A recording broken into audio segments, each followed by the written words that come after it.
Oi, gente, eu sou a Letícia Parks e a gente vai começar aqui hoje mais um episódio do programa Falando em Marx. Dessa vez, o nosso tema é esse livro incrível, Mulheres, Raça e Classe. E a gente decidiu apresentar para vocês, por conta também da proximidade aí do Dia da Mulher Negra Latino-Americana e Caribenha, que foi agora, recentemente, no dia 25 de julho. E esse livro, ele é um ponto de apoio bastante forte para a gente poder pensar esse dia, apesar da Angela Davis ser uma historiadora estadunidense, Isso porque ela foi uma intelectual muitíssimo importante para poder pensar a relação entre gênero, raça e classe, que inclusive é o nome do livro dela, que é uma relação muito decisiva para a gente pensar tanto no âmbito da teoria quanto da política e do programa da nossa luta para derrotar o racismo e o patriarcado. Acabei de perceber que eu tô sem óculos, então vamos lá ao nosso episódio de hoje, entrar nesse livro Mulheres, Raça e Classe. Vem a vinheta e eu volto de óculos.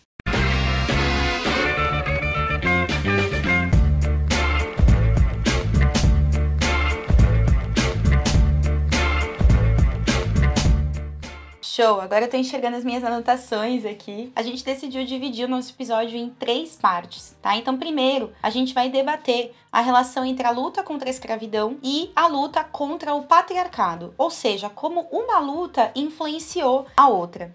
Depois, a gente vai tentar entender como o desenvolvimento do feminismo, nesse momento, desse processo de encontro entre essas demandas, como esse desenvolvimento do movimento feminista, ele explicita a existência de diferentes tendências dentro desse movimento. Ou seja, nós vamos falar um pouco também sobre alguns feminismos, tá? Porque não se trata de um feminismo apenas. E por fim, a gente vai tentar pensar o que seria um feminismo socialista para as mulheres negras. Então, vamos aí para o nosso primeiro bloco, já se apoiando bastante no livro da Angela Davis. E bom, todo o primeiro bloco do livro, ele tá dedicado a mostrar, em primeiro lugar, ela explicita toda a realidade dramática da vida da mulher durante a escravidão. Inclusive, eu queria recomendar esse livro aqui. São relatos da escravidão feitos por nascidos escravos ou escravos fugidos, Um deles em especial, eu acabei de terminar de ler. A gente vai fazer um episódio sobre Harriet Jacobs, mas é muito interessante esse livro. E bom, bastante do que tá aqui e de outros relatos da escravidão produzem esses primeiros 2 capítulos do livro da Angela Davis, contando, o que era o drama da vida da mulher escrava, da mulher negra. E ela vai dedicar todo um primeiro bloco, logo em seguida, a mostrar como o movimento negro e o movimento de mulheres surgem no contexto dos Estados Unidos de forma bastante imbricada, Então, não tô falando aqui da luta negra ou da luta das mulheres, que são processos que vêm de uma continuidade histórica desde o início, do patriarcado e desde o início da escravidão, mas a gente tá tratando aqui de um começo do século XIX. Esses movimentos organizados de luta contra a abolição, eles vão se cruzar com justamente o surgimento de um movimento mais organizado de mulheres, e que as mulheres que vão ser algumas das líderes mais importantes dos movimentos sufragistas e de igualdade das mulheres, elas começam a trajetória política delas dentro do movimento abolicionista, no contexto ali do início do século XIX, como eu já falei para vocês. Algumas mulheres importantes têm a sua história contada aqui nesse livro, e eu queria falar um pouco sobre elas para vocês. Bom, o primeiro caso é o caso da Prudence Crandall, Quem que era Prudence Crandall? Prudence, ela foi uma professora, uma pedagoga. Então, ela nasce em 1803, morre em 1890. E Prudence Crandall, ela vai abrir na região dela a primeira escola que aceitava meninas e mulheres brancas e negras. Vai lá para a página 48, quem quiser acompanhar comigo, e vamos ver um pouquinho do que se diz dela, Então, olha lá, apesar de todas as ameaças, Prudence Crandall abriu a escola. Com coragem, as estudantes se colocaram a seu lado. E então aconteceu um dos mais heróicos e também vergonhosos episódios da história dos Estados Unidos. Os lojistas se recusaram a vender materiais para a senhorita Crandall. O médico local não quis atender as alunas doentes. O farmacêutico se recusou a oferecer remédios. No auge desse ato de desumanidade, arruaceiros quebraram as janelas da escola, jogaram um estrume no poço e atearam fogo em vários pontos do prédio. Bom, essa era uma personagem feminina, branca, dos episódios da luta contra a escravidão nos Estados Unidos. Nesse mesmo contexto da Prudence Crandall, a gente também poderia citar algumas outras histórias bastante interessantes, como a da Lucretia Mott. né? Lucretia Mott, ela vai ser uma das principais personagens abolicionistas, né, da história dos Estados Unidos e também do movimento sufragista. Lucretia Mott, muito importante dizer que essa mulher ela foi uma das grandes amigas da Sojourner Truth, né, uma das entusiastas, inclusive dos atos de fala da Sojourner dentro das convenções de mulheres, né, das mulheres em luta pela abolição. A Lucretia, ela nasce em 1993, morre em 1880, e também tem um relato que eu gosto muito sobre ela aqui nesse livro. Ela diz, né, Angela Davis diz sobre Lucretia Mott: experiente pastora quaker, Lucretia Mott, sem dúvida, surpreendeu o auditório exclusivamente masculino, já que naquela época as mulheres nunca opinavam abertamente em assembleias públicas. Embora os participantes do encontro tenham aplaudido sua fala e dado prosseguimento aos trabalhos conforme sua sugestão, no fim da reunião nem ela, nem as outras mulheres foram convidadas a assinar a declaração de sentimentos e objetivos. A gente vai chegar nessa contradição que existia dentro do movimento abolicionista que vai levar a uma série de desdobramentos, né, do processo de organização do movimento de mulheres nos Estados Unidos. Uma mulher que seria amplamente admirada por sua grande coragem e por sua firmeza ao enfrentar violentas gangues racistas. Veja só, em 1838, essa mulher de aparência frágil, usando vestido sóbrio, bem engomado, típico das Quakers, enfrentou calmamente uma gangue pró-escravidão que incendiou o Pennsylvania Hall com a conivência do prefeito da Filadélfia. Essa era a Lucretia Mott. Bom, falemos então de mais uma personagem, né, dessa história, que é uma das minhas preferidas, pelas palavras que ela profere, né, nesse trecho do livro. Foi um trecho que me arrepiou bastante, que é o caso da Angelina Greenke, né? Angelina Greenke, ela tinha uma irmã também, né?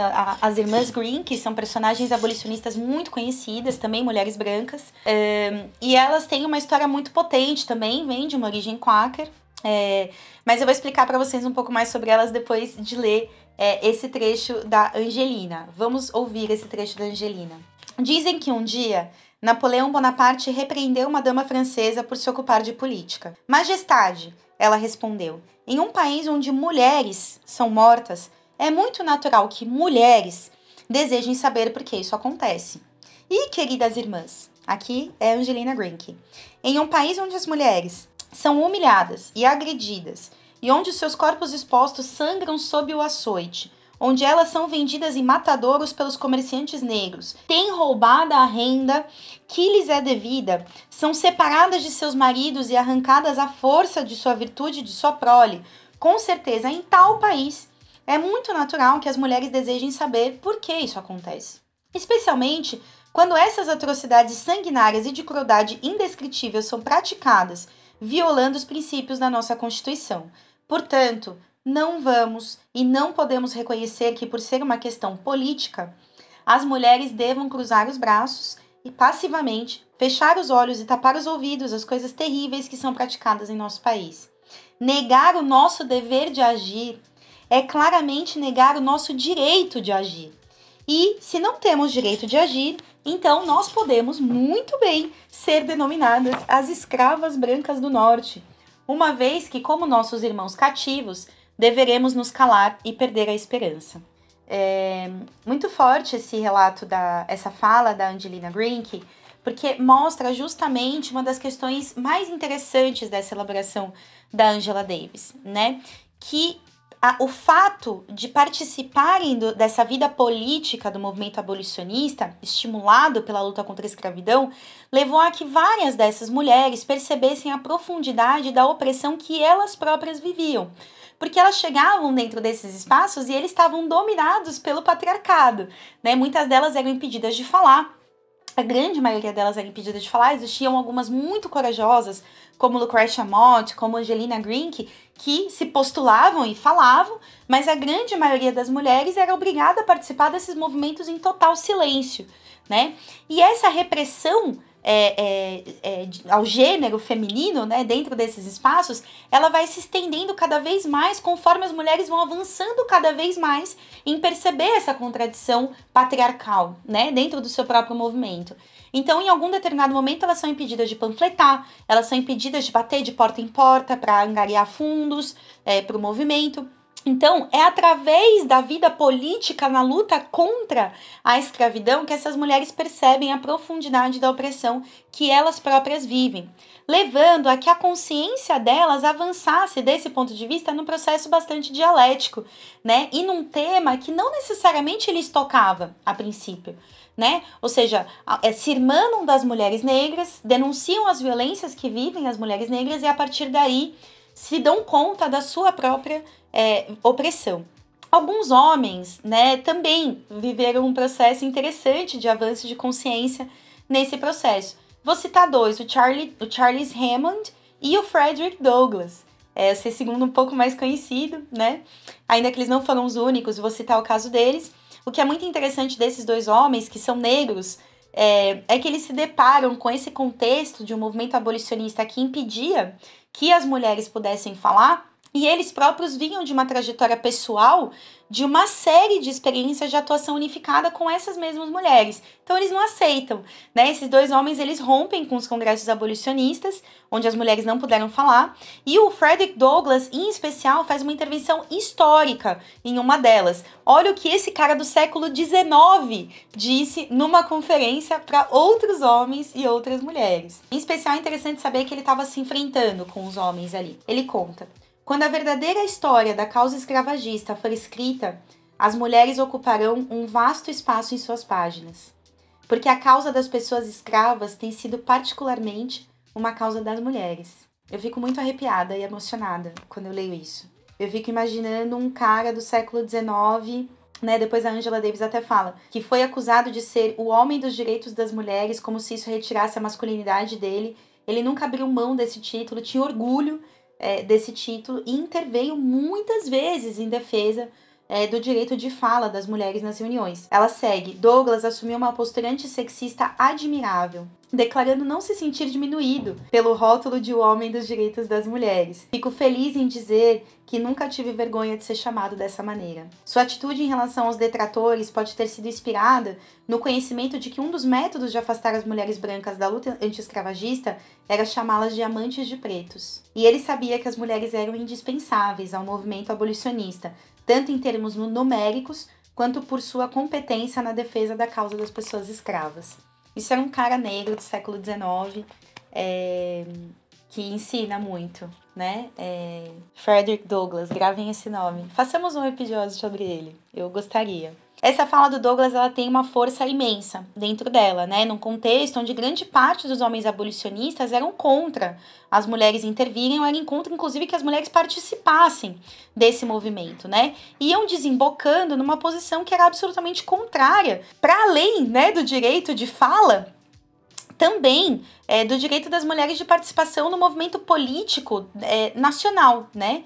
Então, essas mulheres que exigiam o seu direito de fala, elas vão pouco a pouco, no curso dessa participação política, chegando numa conclusão da necessária luta pelo direito ao voto universal, ao sufrágio universal. Assim como esses homens que se solidarizavam ativamente, eles eram parte de um setor consequente também dos sufragistas, né, que no curso da luta abolicionista também aprendem a ter como concepção a aliança entre negros e brancos, entre homens e mulheres, contra as divisões que a burguesia e o regime político norte-americano queriam impor entre negros e brancos, né? Então, um setor que é bastante audaz desse ponto de vista. E também se separa bastante, né? Frederick Douglass, também Raymond e todas essas mulheres que eu citei, eles se separam bastante abertamente dos setores mais abertamente liberais e burgueses, né? Que também compunham esses movimentos. A gente sabe que a abolição, ela também teve um interesse burguês, né, em implementar a abolição da escravidão para criar um exército de trabalhadores livres, né, mal remunerados e etc. A gente viu também isso acontecer aqui no Brasil. Então, existiam esses setores dentro do movimento, é muito diferente dos escravos que lutavam pela liberdade, né, um setor burguês que está lutando pela abolição com interesse econômico, político, claro, né? E esses setores liberais e burgueses, o que se escutava da boca deles nesses momentos, nesses encontros dos movimentos abolicionistas, é que as mulheres não deveriam falar ou participar da vida política porque elas eram frágeis, eram femininas, pertenciam a um mundo apartado do mundo dos homens, precisavam que abrisse a porta para elas saírem do carro e etc. Então, para a gente seguir para o nosso próximo tópico sobre esse livro, eu quero ler aqui para vocês a resposta que a Sojourner Truth deu numa das convenções, né, de mulheres, questionando essa feminilidade frágil e tópica, né, que supostamente impedia as mulheres de serem sujeitos políticos. Ela perguntou ao plenário 4 vezes: e não sou eu uma mulher? E não sou eu uma mulher? Não sou eu uma mulher? Não sou eu uma mulher? E seguiu. Quero dizer umas poucas palavras sobre esse assunto. Sou uma mulher de direitos. Tenho tantos músculos quanto qualquer homem. E posso trabalhar tanto quanto qualquer homem. Tenho arado e ceifado e cortado e aparado. E pode algum homem fazer mais do que isso? Tenho ouvido falar muito sobre igualdade dos sexos. Posso carregar tanto quanto qualquer homem. E posso comer tanto quanto também, se conseguir o que comer. Sou tão forte quanto qualquer homem. Quanto ao intelecto, tudo que posso dizer é: se uma mulher possui uma medida e um homem possui 2, por que ela não pode ter a sua medidazinha cheia? Vocês não precisam temer nos dar os nossos direitos por medo de que a gente queira demais, porque não poderemos pegar mais do que a nossa medida suporta. Os pobres homens parecem estar em total confusão e não sabem o que fazer. Por que, crianças? Se têm direitos das mulheres, deem-nos a elas e irão se sentir melhor. Vocês terão seus próprios direitos e eles não serão um grande problema. Não sei ler, mas sei ouvir. Ouvi a Bíblia e aprendi que Eva levou o homem a pecar. Bom, se a mulher subverteu o mundo, deem-lhe a chance de colocá-lo na posição certa de novo. A senhora falou sobre Jesus, de como ele nunca desprezou as mulheres. E ela estava certa. Quando Lázaro morreu, Maria e Marta foram até ele com fé e amor e exortaram-no para que erguesse o irmão delas. E Jesus foi e Lázaro levantou-se. E como Jesus veio para o mundo? Através de Deus que o criou e da mulher que o deu à luz. Homem, qual foi o seu papel? Mas as mulheres estão discutindo sobre as bênçãos de Deus e uns poucos homens se aproximaram delas. Mas o homem está no espaço apertado. O pobre escravo parte para cima dele. A mulher parte para cima dele. Certamente ele está entre um falcão e uma águia. Imagina o medo, né? Dessa galera de ouvir a Sojourner Truth. Bom, é foda essa fala dela, né? Muito forte. Com essa intervenção, que é uma fala histórica, ela é a origem de infinitos debates sobre o caráter da luta feminista. De cara, a Sojourner, ela já angaria centenas de apoiadores para a causa, tanto abolicionista quanto sufragista. E ela acaba colocando em xeque justamente esse debate, né, que a gente vai abrir agora em cima do livro da Angela Davis, que é sobre o fato de que não existe apenas um feminismo, né? Existem alguns feminismos, e isso começa a aparecer com força nesse momento. Isso porque é ali, no calor da luta pelos direitos, que fica claro que esse movimento sufragista e abolicionista, ele não estava inteiro unificado nem no conjunto dos direitos políticos das mulheres, como a gente já apontou aqui antes, né? Muito menos nos aspectos que diziam respeito aos dramas mais sentidos pelas mulheres negras escravizadas, as mulheres proletárias, né, que nesse momento, inclusive da história, já compunham elas, inclusive, uma parcela bastante volumosa do proletariado estadunidense, em especial nas tecelagens, onde as mulheres eram a esmagadora maioria, né? E quais são esses feminismos que estão ali? Bom, logo em seguida de pontuar esses debates, ocorrendo no seio dos primeiros passos da formação oficial, né, de um movimento feminista e tudo mais, com todas essas evidências fortíssimas de unidade, a Angela mostra como, conforme vão se colocando mais negras dentro do movimento, né, mulheres negras tomando a fala como Sojourner Truth, setores importantes da direção começam a se separar dessas reivindicações mais profundas em nome de assumir uma localização mais abertamente liberal. Um exemplo é o caso da Elizabeth Stanton, uma das sufragistas estadunidenses mais conhecidas, que numa intervenção dela, né, numa comissão de mulheres, ela afirma que seria melhor para as negras estarem sob o comando de um branco ilustrado do que de um negro ignorante, né? Uma fala que é explicitamente racista da Stanton, que tem, obviamente, um sentido político de afirmar, né, um conteúdo do movimento de mulheres que fosse inofensivo frente ao lugar, né, das negras e negros na sociedade, que tinha tudo a ver com manter uma espécie de algum tipo, né, de domínio econômico, apesar da tendência ao fim da escravidão. Esse feminismo ele vai desembocar em distintas correntes liberais que atuam dentro do movimento de mulheres e que buscam hegemonizar as nossas demandas no sentido de impedir que se conectem com os dramas mais profundos das massas operárias e negras. A Angela Davis, com esse livro, ela cumpre um papel bastante importante de mostrar que ao começar a se desenvolver de forma mais organizada, as pautas, as reivindicações que se direcionassem a essas mulheres de quem a Stanton não falava, as negras e as operárias, né? Essas próprias mulheres, né, do chão da fábrica, do chão da senzala, elas começam a ter que construir movimentos separados. E se diferenciar tanto na política quanto na teoria das diretrizes do feminismo liberal, construindo então importantes fios de continuidade para o que vai ser, né, um feminismo que também inclui as demandas das mulheres negras, né, que no caso dos Estados Unidos era diretamente atrelado a pensar a relação com o papel das mulheres negras como parte da classe trabalhadora, obviamente. Por isso, ela também, né, a Angela Davis, ela também expressa o questionamento ao sistema capitalista, né, porque é indissociável. Quando você olha para o lugar da mulher negra nos Estados Unidos, você pensa quem é essa mulher negra, tanto quanto aqui em qualquer lugar da América Latina, é impossível você não reconhecer o caráter proletário, né, desse símbolo, né, que são as mulheres negras. E por isso, o questionamento ao capitalismo, ele é inseparável, né, de um feminismo que busque falar das mulheres negras. No nosso tempo, a gente também, né, precisa se separar desse feminismo liberal, né, enfrentando as raízes que são inquestionavelmente capitalistas, né, tanto do patriarcado quanto do racismo.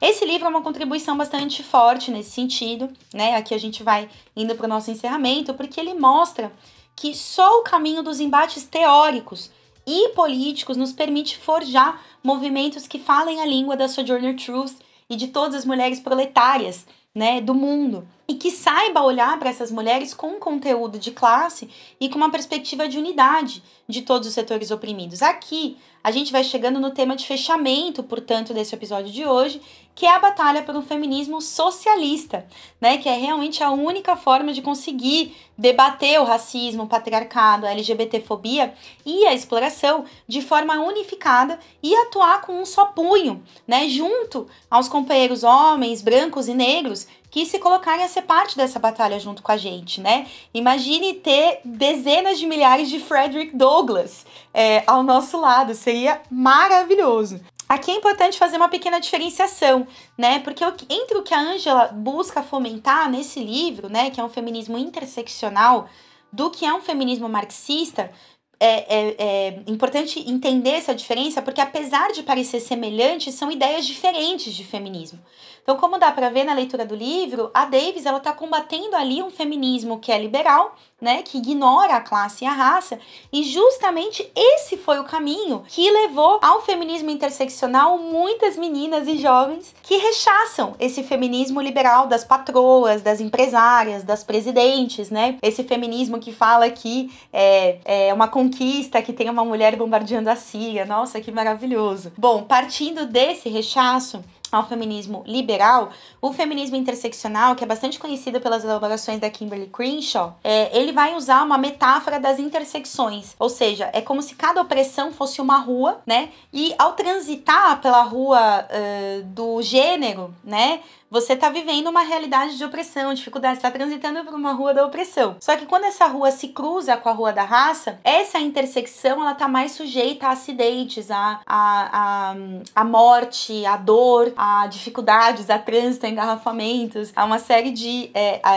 atrapalhadas, né? Então, se você caminha pela rua do gênero e se cruza com a rua da classe, também. O problema é que ao tratar a classe também como uma rua, né, como uma opressão, ela se torna apenas mais um fator da realidade. Então isso acaba por relativizar as fronteiras de classe entre nós, mulheres trabalhadoras, e as mulheres patroas, né? Ou seja, o que significa essa ideia de neutralizar ou relativizar as fronteiras de classe? Que a gente poderia entender que, num determinado contexto, as mulheres patroas podem ser nossas aliadas, quando não dá para ser.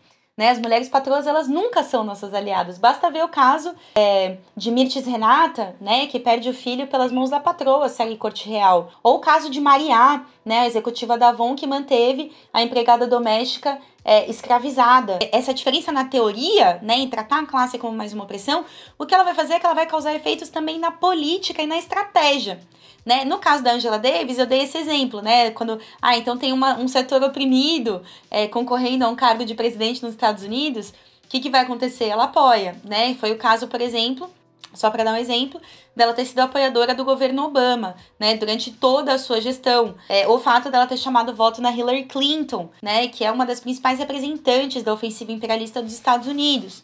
Isso não significa, gente, e eu não quero ter a pretensão de esgotar esse debate aqui, inclusive porque tem vários feminismos interseccionais. Angela Davis é um feminismo interseccional que tem muitos diálogos e muitas pontes com o que seria um feminismo marxista. E existe também uma apropriação liberal, né, do debate da interseccionalidade, que vão ser essas teóricas liberais que vão ficar cada vez mais dividindo, né, os nossos movimentos em setores e frações cada vez menores, que no fim das contas tem como objetivo transformar as nossas lutas e o reconhecimento das nossas identidades e da interpolação das nossas identidades em produto, né? Isso é bastante diferente do que está sendo feito aqui no livro da Angela Davis. Por isso, eu queria fechar esse vídeo dizendo que a gente vai fazer um episódio sobre feminismo interseccional. Vai ser uma delícia. A gente pode falar sobre Combahee River, sobre Kimberly Crenshaw. Podemos falar sobre, enfim, sobre todas essas grandes mulheres, né, que elaboraram com a preocupação de tratar do tema da raça e da classe. Então esse debate não fecha por aqui, é só uma abertura. E queria fazer um chamado à leitura desse livro, uma enorme reivindicação da unidade entre negros e brancos, entre homens e mulheres, na luta contra o racismo, o patriarcado e o capitalismo, né? E a partir da leitura desse livro e desse debate que a gente está abrindo aqui, a gente possa debater muito mais como na política também e na estratégia expressar essa perspectiva marxista que não se iluda com nenhuma figura burguesa e confia apenas na força das mulheres, dos LGBTs e homens trabalhadores no combate a todas as opressões. Então, bom, gente, até a próxima. Peraí! Se vocês quiserem saber mais sobre esses temas, vou fazer alguns convites. Recomendo muito o podcast Feminismo e Marxismo, organizado pela Diana Assunção e pela Maíra Machado, do Põe Rosas e também no Esquerda Diário. As publicações das edições Iskra Mulher, né? E também o curso Mulheres Negras e Marxismo, que é ministrado por mim e que está disponível lá no campus virtual do Esquerda Diário, onde tem vários outros cursos maravilhosos para vocês fazerem também. Todas essas iniciativas fazem parte desse canal multimídia que é o Esquerda Diário, que tá aí para colocar a luta de classes na sua mão. Então dá uma olhada no nosso site, a gente está presente em todas as plataformas e estamos também com uma comunidade funcionando para receber newsletters, novidades, contribuir com elaborações, com críticas, sugestões, etc. Então se inscreve nessa comunidade e também, gente, contribui financeiramente para esse nosso projeto, que é um projeto que é nosso, que é seu.